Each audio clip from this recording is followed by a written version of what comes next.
pleased with that scrimmage? I mean, pleased with what you saw today, Ryan? You know, it was practice 6, and one of the things we've been talking a lot about is competing.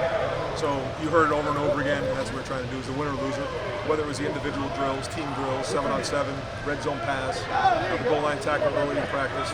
Something we really wanted. It went all the way down to the wire, 102 to 100. That's what we're trying to do. The guys were into it, and we'll look at the film and see about the execution. But I thought overall the effort was there, and the competitive nature was there. Who won the day? It was 102 to 100 the offense. Went all the way down to the wire. You know, even at the end there, when we go tackle, we do take out some guys. You didn't see Marvin down there. You didn't see a couple of those guys. But it's the idea is the competition, and so I thought that was well done. I got to look to see. It's still, you know, our first 2 practices really don't count because we're not in pads. So when we came off of spring break, you know, we went Tuesday, Thursday, and this is Saturday. So this is really our 3rd day. I thought the defensive line got some sacks early on. So I don't know. We'll have to see. I think there's, you know, when you say the offensive line, you're talking about all 5. You know, I don't think we've quite found the books because all 5 just quite yet.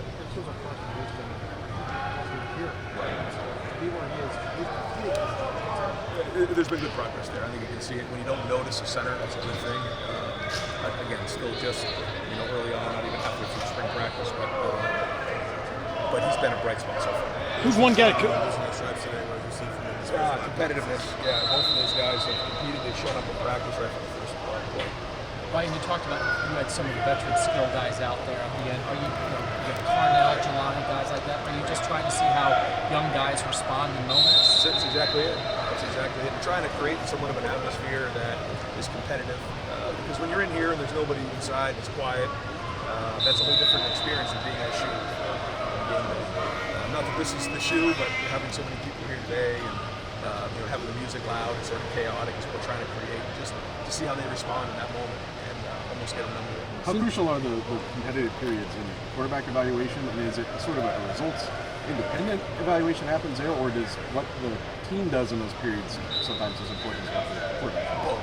Both. If you just look at one drive, you know, you can come to a conclusion real easy, but over time, and I think that's why, you know, when we talk about these in the meeting room there, we talk about, you know, where the quarterback's at. It's hard to tell until you stack these days.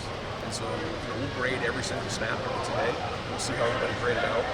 But at the end of the day, you know, we have to move the offense into the end zone. That's our job as a quarterback. However we do that, everybody has a different style.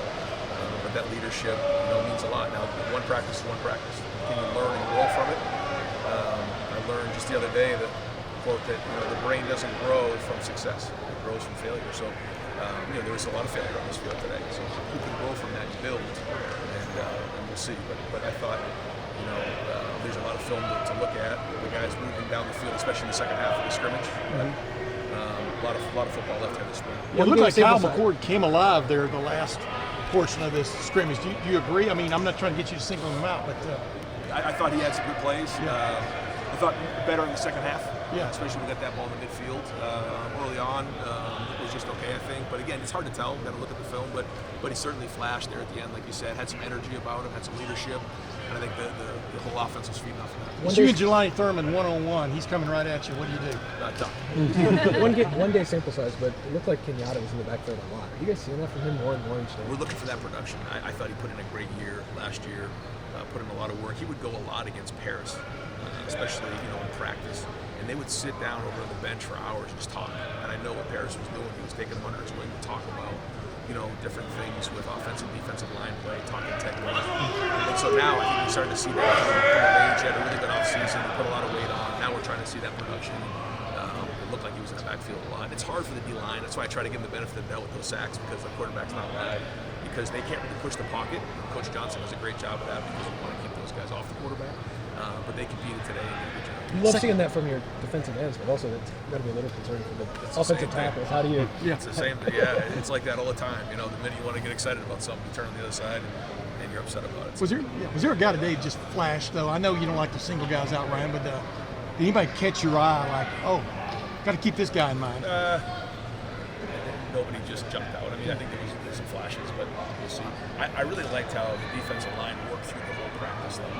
I think Tyleek and Mike and all the guys up front, even late into the scrimmage, were right in there. Brian, you know, and Mike got through right there on that one. Yeah.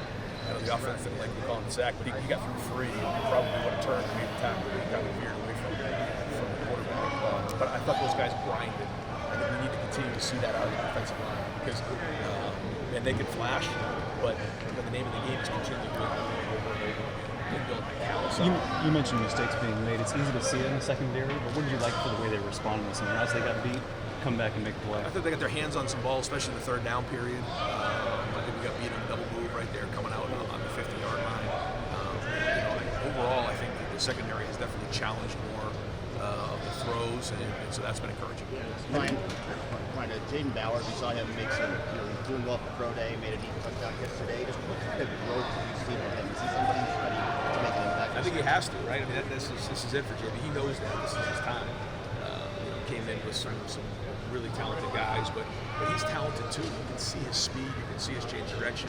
Even at the workout the other day, I think caught a lot of people's eyes. So he has the ability, and hopefully, if he continues to make plays like he did today, that he can start producing. One last question, feel more comfortable moving around? You said that first practice, you're still getting used to it. How is that adjustment? Yeah, every day a little easier.